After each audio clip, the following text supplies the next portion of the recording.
Hi hello welcome to Kolguri 24/7 news channel. నిన్న జంతర్ మంతర్ వద్ద జరిగినటువంటి భారీ అలజడికి, భారీ నిరసనకు గత కొన్ని రోజులుగా నీట్ పరీక్ష క్వశ్చన్ పేపర్ లీక్ నుంచి ఇప్పటిదాకా ఒకే ఒక పేరు దేశ రాజకీయాల్లోన బాగా నలుగుతోంది. అదే కేంద్ర విద్యాశాఖ మంత్రి రాజీనామా చేయాలనే ఏకైక అజెండాతో దేశంలో యువత మొత్తం కూడా అట్టుడికిపోతున్నటువంటి ఈ సమయంలో చాలామందికి అసలు ఎక్కడి నుంచి వచ్చారు, వీళ్ళ రాజకీయ నేపథ్యం ఏంటి, బీజేపీలోనే ఇంత కీలకంగా మారేందుకు వాళ్ళ రాజకీయ అనుభవం ఏంటి, వాళ్ళ రాజకీయ ప్రస్థానం ఏంటి అనే అంశాలపైన చాలామందికి ఆసక్తి కలిగి చాలామంది గూగుల్ సెర్చ్ చేస్తున్నారు. ప్రధాని ఏంటి, ఆయన రాజకీయ నేపథ్యం ఏంటి, ఆయన ఎక్కడి నుంచి వచ్చారు, ఆయన ఎందుకు ఇంత కీలకంగా మారారో తదితర ఆసక్తికర విషయాలన్నీ మీ ముందుంచడానికి నేను ప్రయత్నిస్తాను. సో ఒడిస్సా రాజకీయ కుటుంబం నుంచి వచ్చినటువంటి నాయకుడు నరేంద్ర ప్రధాన్ ఎక్కడి నుంచి వచ్చారంటే ఒడిస్సా నుంచి వచ్చారు. ఆయన ఒడిస్సా రాష్ట్రానికి చెందినవారు. ఆయన జన్మస్థలం ఏదంటే తాల్చేర్, ఒడిస్సా రాష్ట్రంలోని తాల్చేర్ ఆయన జన్మస్థలం. తాల్చేర్ ప్రాంతము జన్మస్థలము. ఇది వచ్చి అంగుల్ జిల్లాలోని తాల్చేర్ ప్రాంతానికి చెందిన వాళ్ళు ధర్మేంద్ర ప్రధాన్. ఆయన తండ్రి దేవేంద్ర ప్రధాన్, తండ్రి గారు కూడా రాజకీయ నేపథ్యం ఉన్నటువంటారు. అంటే ధర్మేంద్ర ప్రధాన్కు రాజకీయం అనేటువంటిది తండ్రి నుంచి వచ్చిందనమాట. తండ్రి వారసత్వంగా దీన్ని ఆయన అందుకున్నారు. సో ధర్మేంద్ర ప్రధాన్ ఒడిస్సా రాష్ట్రానికి చెందినవారని అనుకున్నాము. ఆ తర్వాత వాళ్ళ నాన్నగారు తండ్రి దేవేంద్ర ప్రధాన్ బీజేపీ సీనియర్ నాయకుడు, మాజీ కేంద్ర మంత్రి.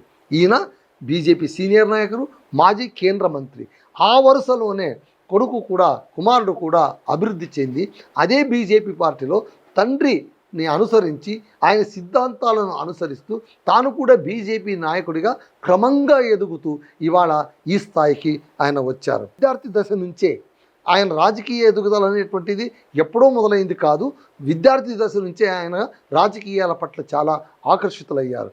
విద్యార్థి రాజకీయాల నుంచి ఎదుగుదల, విద్యార్థి దశలోని అఖిల భారతీయ విద్యార్థి పరిషత్ ఏబీవీపీలో చురుకుగా పనిచేశారు. అక్కడి నుంచే బీజేపీలో కీలక నాయకుడిగా క్రమంగా ఒక్కొక్క మెట్టు ఎదుగుతూ వెళ్ళారు. ఆయన వెనుక వాళ్ళ నాన్నగారి ఆశీస్సులు కూడా పుష్కలంగా ఉండడంతో ఎదుగుదల అంత ఇబ్బంది అనిపించలేదన్నమాట వాస్తవం. ఆ తర్వాత యువ మోర్చా జాతీయ అధ్యక్షుడిగా పనిచేశారు. మొట్టమొదటి విద్యార్థి దశలోన ఏబీవీపీలో ఉన్నారు. ఆ తర్వాత ఎప్పుడైతే వయసు కాస్త యంగ్స్టర్గా మారిన తర్వాత, యువకుడిగా మారిన తర్వాత యువ మోర్చా జాతీయ అధ్యక్షుడిగా, నేషనల్ ప్రెసిడెంట్గా మారారు. చాలా కీలకమైన పదవి.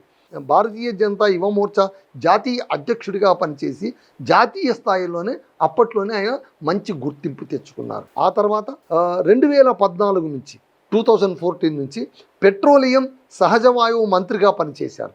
సో నరేంద్ర మోడీ క్యాబినెట్లోన తొలిసారిగా ఆయన పెట్రోలియం మినిస్టర్గా పనిచేశారు. న్యాచురల్ గ్యాస్ అండ్ పెట్రోలియం మినిస్టర్గా పనిచేసి ఆ సమయంలో ఉజ్వల పథకం అమలులోన కీలక పాత్ర పోషించారు. ఇవాళ దేశంలోన బహుళ ప్రచారంలో ఉన్నటువంటి ఉజ్వల పథకాన్ని అమలు చేయడంలోన ధర్మేంద్ర ప్రధాన్ చాలా కీలక పాత్ర పోషించారు.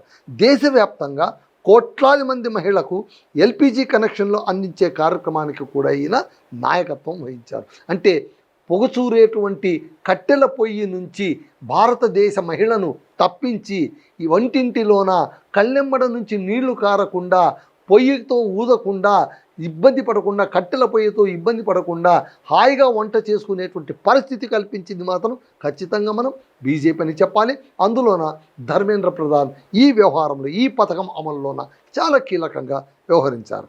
ప్రస్తుతం 2021 నుంచి కేంద్ర విద్యాశాఖ బాధ్యతలు నిర్వర్తిస్తున్నారు. కొత్త జాతీయ విద్యా విధానం ఎన్పి, సో నేషనల్ ఎడ్యుకేషన్ పాలసీ, కొత్త జాతీయ విద్యా విధానం అమలు, డిజిటల్ విద్య, ఆ తర్వాత ఉన్నత విద్యా సంస్కరణలపైన ఈయన దృష్టి పెట్టి చాలా కృషి చేస్తున్నారన్న పేరు కూడా గడించారు. రాజ్యసభ సభ్యుడిగా కొనసాగుతున్నారు. ప్రస్తుతం ఇతను రాజ్యసభ సభ్యుడిగా కొనసాగుతున్నారు. ధర్మేంద్ర ప్రధాన్ లోక్సభ కంటే ఎక్కువ సార్లు రాజ్యసభ సభ్యుడిగానే కొనసాగారు.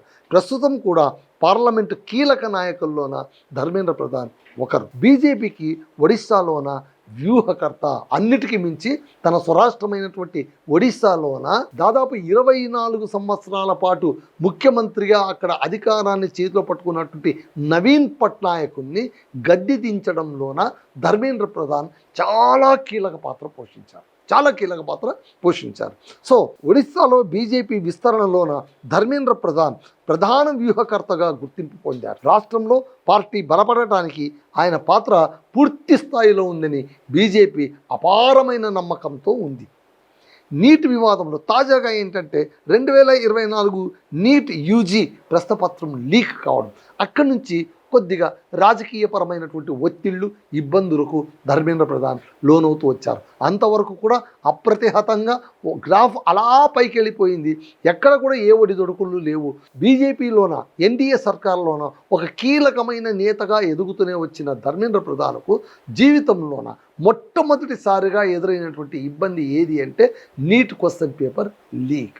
అక్కడ కొంచెం స్టక్ అయ్యారనమాట. 2024లోన నీట్ యూజీ ప్రశ్నపత్రం లీక్ కావడం, పరీక్షల నిర్వహణపై వచ్చిన విమర్శలతో ఆయనపై దేశవ్యాప్తంగా రాజకీయ ఒత్తిడి మొదలైంది. పొలిటికల్ స్ట్రెస్ మొదలైందనమాట. విద్యార్థి సంఘాలు, ప్రతిపక్షాలు బాధ్యత వహించాలని డిమాండ్ చేస్తూనే ఉన్నాయి. చలో సంసద్ ఉద్యమానికి అసలు ఈ చలో సంసద్ అనేటువంటి ఉద్యమం అంతెందుకు, కాక్రోచ్ జనతా పార్టీ ఆవిర్భావానికి కారణం కూడా ఒక రకంగా ధర్మేంద్ర ప్రధాన్ అనే మనం చెప్పాలన్నమాట. చలో సంసద్ ఉద్యమానికి కేంద్ర బిందువుగా ప్రస్తుతం వివిధ విద్యార్థి సంఘాలు నిర్వహిస్తున్న చలో సంసద్ కార్యక్రమంలోన ప్రధాన డిమాండ్లలో ఒకటి ధర్మేంద్ర ప్రధాన్ రాజీనామా. నీట్ నిర్వహణలో ప్రభుత్వ వైఫల్యంపై నిరసనలు కొనసాగుతూనే ఉన్నాయి. వాస్తవానికి ఈయన ఎలాంటి వారు అంటే ప్రశాంత స్వభావం కలిగిన వారు, చాలా నెమ్మదిగా ప్రశాంతంగా కూల్ గై. ఆయన ఆవేశంతో నోరు పడేసుకొని ప్రతివాదాలతో హడలెత్తించేటువంటి రకం కాదు. చాలా సున్నితంగా, సునిశితంగా, ప్రశాంతంగా మాట్లాడేటువంటి వ్యక్తి, ప్రశాంతంగా ఉండేటువంటి వ్యక్తి కూడా. పార్లమెంటులోనూ మీడియా సమావేశాల్లో సాధారణంగా సంయమనంతో మాట్లాడే నాయకుడిగా ఆయనకు చాలా మంచి పేరే ఉంది. అయితే విద్యాశాఖ మంత్రిగా బాధ్యతలు చేపట్టిన తర్వాత జరిగిన పరీక్షల వివాదం ఆయన్ని రాజకీయ జీవితంలో పెద్ద వివాదంగా మారిపోయిందన్నమాట. అయితే ఒడిశాలోన ఆయన సర్కారు మార్చడానికి ఆయన ఎలా ఉపకరించారు, బీజేపీకి ఆయన ఎలా తోడ్పాటు అందించారంటే అక్కడ నవీన్ కాదు పాండియన్ పాలన అనే కథనాన్ని బలంగా, ఆ నరేషన్ని ప్రజల్లోకి బలంగా తీసుకెళ్లారు. హూ ఇస్ దిస్ పాండియన్ ఎవరు అంటే కనుక నవీన్ పట్నాయక్ స్నేహితుడు, పైగా మాజీ ఐఏఎస్ అధికారి.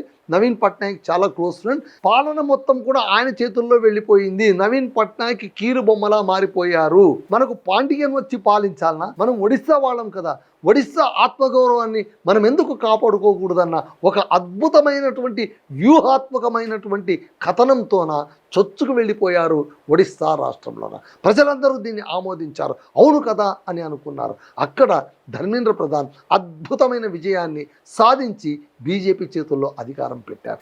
నవీన్ పట్నాయక్ కంటే ఆయన సన్నిహితుడు మాజీ ఐఏఎస్ అధికారి వికే పాండియన్ ప్రభుత్వాన్ని నడుపుతున్నారనే ప్రచారాన్ని బీజేపీ బలంగా తీసుకెళ్లగలిగింది.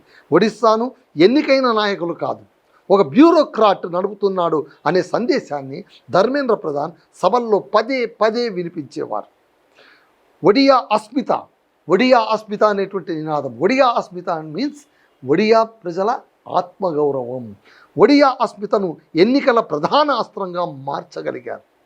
పాండియన్ తమిళనాడుకు చెందిన వ్యక్తి కావడాన్ని ప్రస్తావిస్తూ ఒడిస్సా గౌరవాన్ని ఒడియాలే కాపాడాలి కానీ ఒక తమిళియన్ వచ్చి కాపాడడం కాదు అని భావోద్వేగాన్ని బీజేపీ చాలా హైప్ చేసి పెంచిందన్నమాట. ప్రాంతీయ ఆత్మగౌరవాన్ని బీజేపీకి అనుకూలంగా మలచడంలో ధర్మేంద్ర ప్రధాన్ కీలకమైన పాత్ర పోషించారు. 24 ఏళ్ల పాలనకు ఇప్పుడు మార్పు అవసరం అని ఆయన సందేశం ఇచ్చారు. ప్రజల్లో ప్రభుత్వ వ్యతిరేక భావన, యాంటీ ఇన్కంబెన్స్ను బీజేపీ సమర్థంగా వినియోగించింది.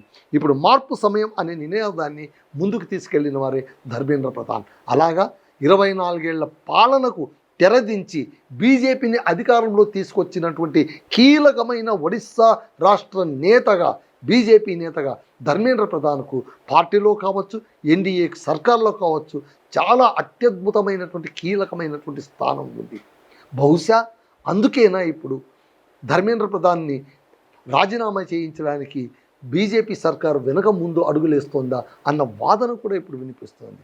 ఎందుకంటే చాలా కీలకమైన నేత, ఎన్నో ఏళ్ళుగా పనిచేస్తున్నారు, ఎన్నో రాజకీయ ఎదురు దెబ్బలు తిన్నటువంటి వ్యక్తి, పైగా చాలా సంయమనంతో ఉన్నవాడు, ప్రశాంతంగా ఉండేవాడని పేరు తెచ్చుకున్న వ్యక్తి, వాళ్ళ నాన్నగారు కూడా బీజేపీలోనే ఉన్న వ్యక్తి, అతను కూడా కేంద్ర మంత్రిగా వ్యవహరించిన వాళ్ళు.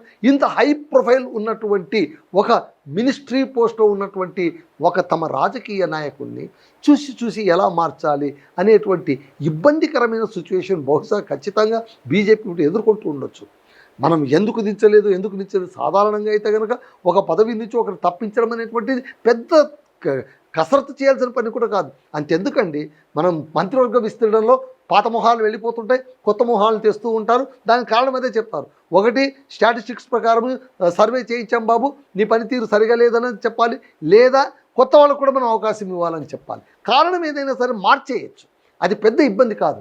కానీ ఇక్కడ ధర్మేంద్ర ప్రధాన్ను ఎందుకు మార్చలేకపోతున్నారు? ఏ అశక్తత వాళ్ళకు అడ్డుపడుతోందంటే అతని శక్తి, అతనికి బీజేపీ పట్ల ఉన్న ఆసక్తి, అనురక్తే వీళ్లకు అశక్తిగా మారిపోయింది. కాబట్టే ధర్మేంద్ర ప్రధాన్ విషయంలో వాళ్ళు ఆచితూచి వ్యవహరిస్తున్నారు. ఎన్ని వివాదాలు వచ్చినా, ఎంత పెద్ద ఉద్యమం చెలరేగినా, దేశం మొత్తం కూడా తమకు వ్యతిరేకంగా నిలబడినా కూడా తమ నేత గౌరవాన్ని కాపాడటానికి వాళ్ళు సాయశక్తిలో ప్రయత్నిస్తూ ఉన్నారు.